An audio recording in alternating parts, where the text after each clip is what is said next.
Yep, time for another survival stuff with Indiana Jim. Yep, my name is James C. Jones. That's the way I write my books, so titled James C. Jones. I do live in Indiana, but Indiana Jones was taken, so it's survival stuff with Indiana Jim.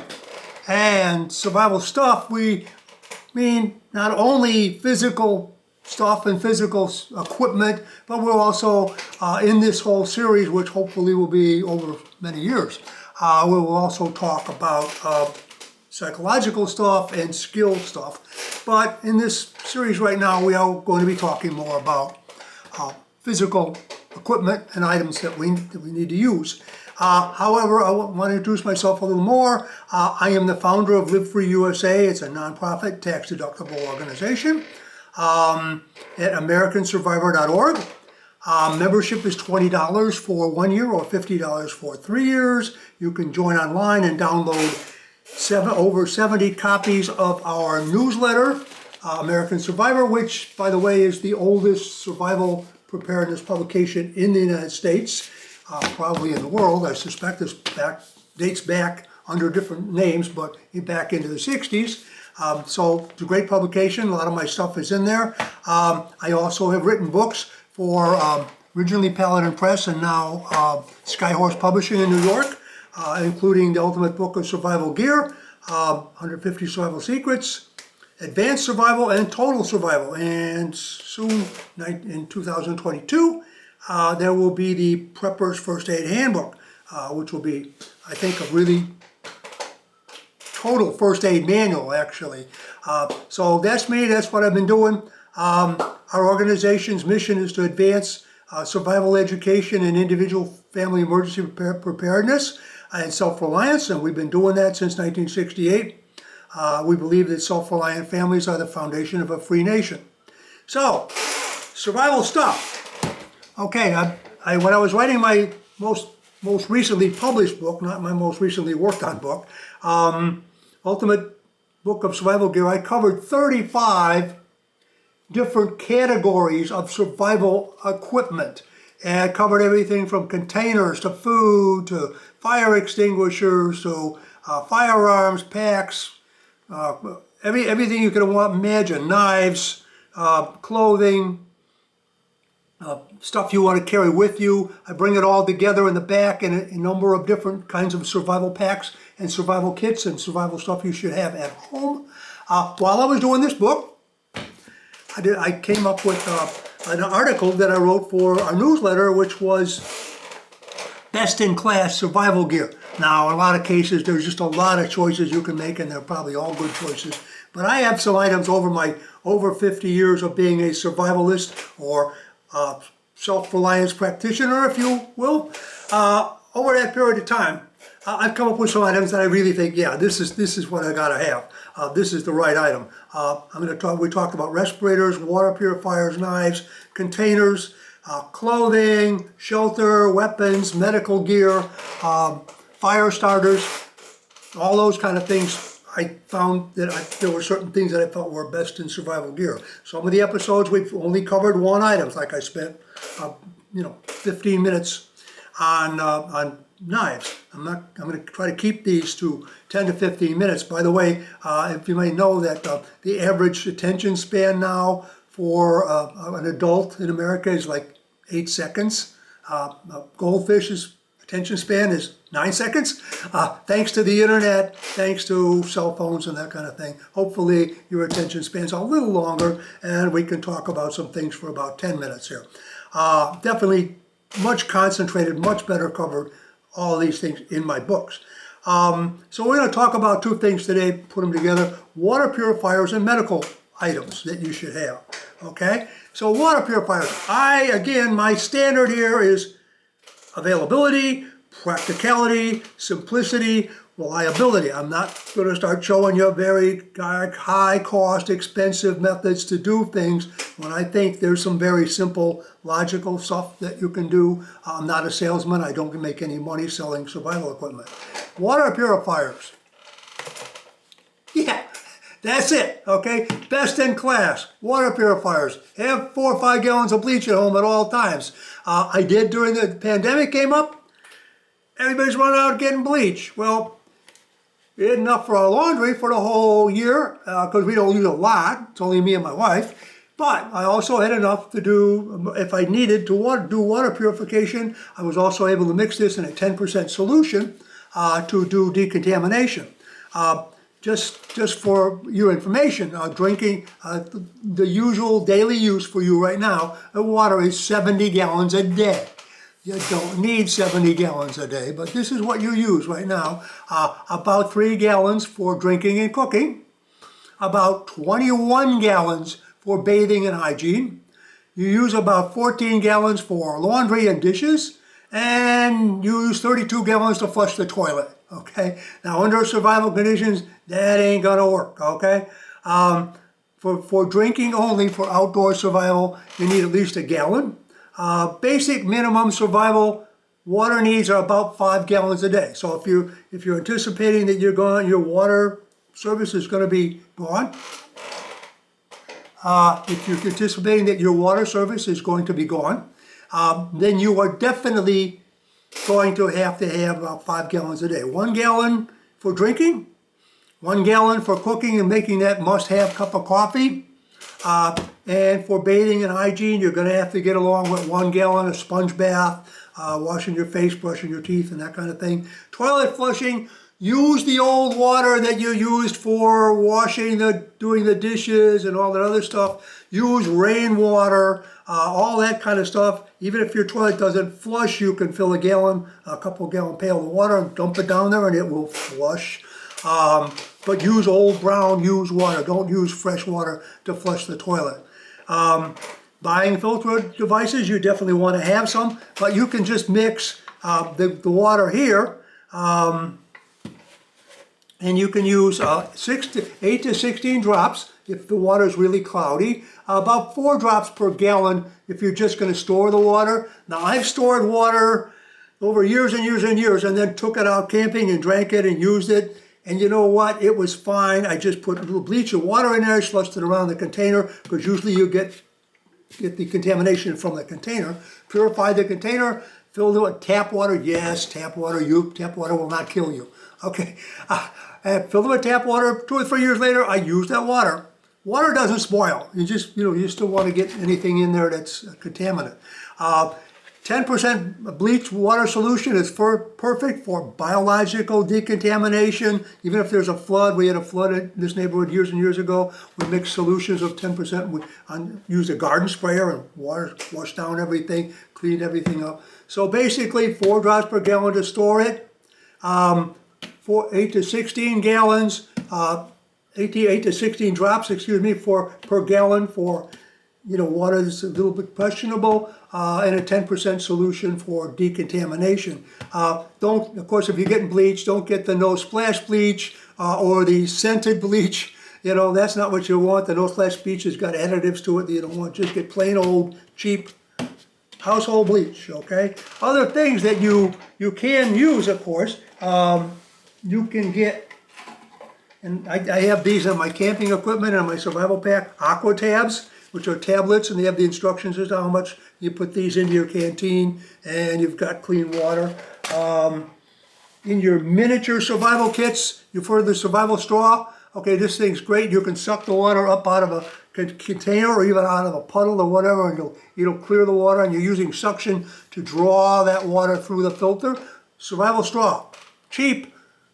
Doesn't take up room in your pack. By the way, water is one of those things where you want to have 3 ways to do everything. You got the bleach, you got the survival straw, and maybe you have a filtering equipment. Now this is stuff designed by Ketadine. And by the way, you can go online and look at Ketadine. They've got water purifiers all the way up from what you need in your backpack to great big home water purifiers. This actually has a pump, pressurizes and forces the water through a filtration system, and you can have literally hundreds of gallons of fresh water through these devices like this. So that's going to get you by.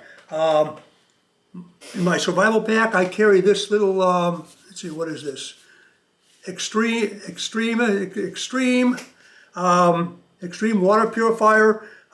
Basically a bottle got the filter built into it. The filtration system is built into it, so there's not a lot of room for water in here.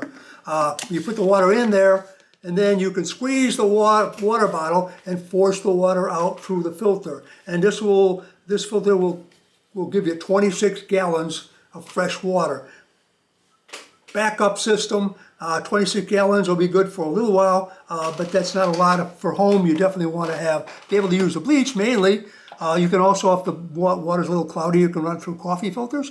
But anyhow, that's mainly for your survival pack. In my survival pack, I also, in different packs, I carry this Stand Sport water container. It also has a filter built into it. And this nice canteen here, I don't remember exactly where I got it. To be honest with you, I got so much stuff. But it also has a filter built into it. And as you see, I've sealed it. I haven't unsealed the filter because I haven't used this one yet. This is about 30 gallons of water that'll purify. And you can carry this like if you carry a regular Army. This will fit in a regular Army canteen cup. You can have this on one belt, a full bottle of clean water on the other side of your canteen belt. And you get enough water immediately, and then long term, as you encounter water and put it in here from various sources, you can purify your water. Got to get something.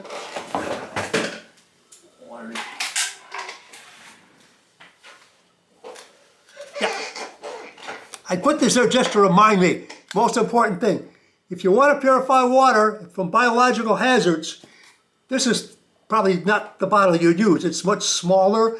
Take like a Pepsi plastic bottle about that size, quart bottle. Fill it with water. Hopefully you filter it through coffee filters or whatever so it's clean.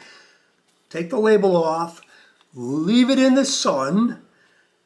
And depending on 4 to 8 hours, depending on if it's a sunny day or not, the sunlight UV rays will kill all the biological hazards in the water. So you can use good old sun through a clean plastic bottle, not a glass bottle. Glass bottle will filter out the UV rays and it won't work.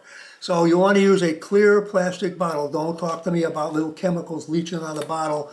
This is survival, okay? This isn't 50-year health. This is, I need water now or I'll die of dehydration. You can also, at the camping supply stores, you can get, along with the aqua tabs, you can get other kinds of tablets for water purification.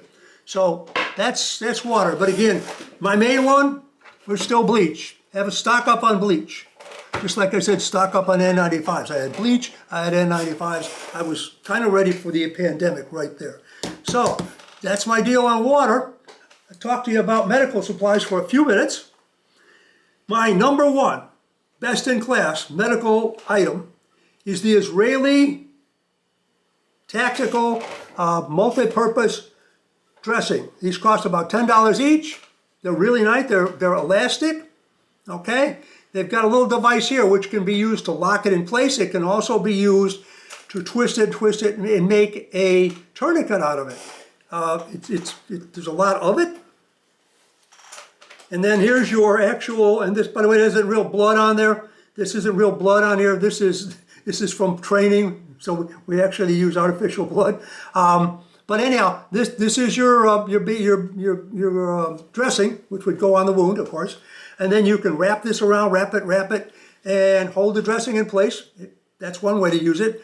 If you need a tourniquet, you can wrap it a few times, put it through here, and then you twist this, and you eventually got a tourniquet and you stop the bleeding.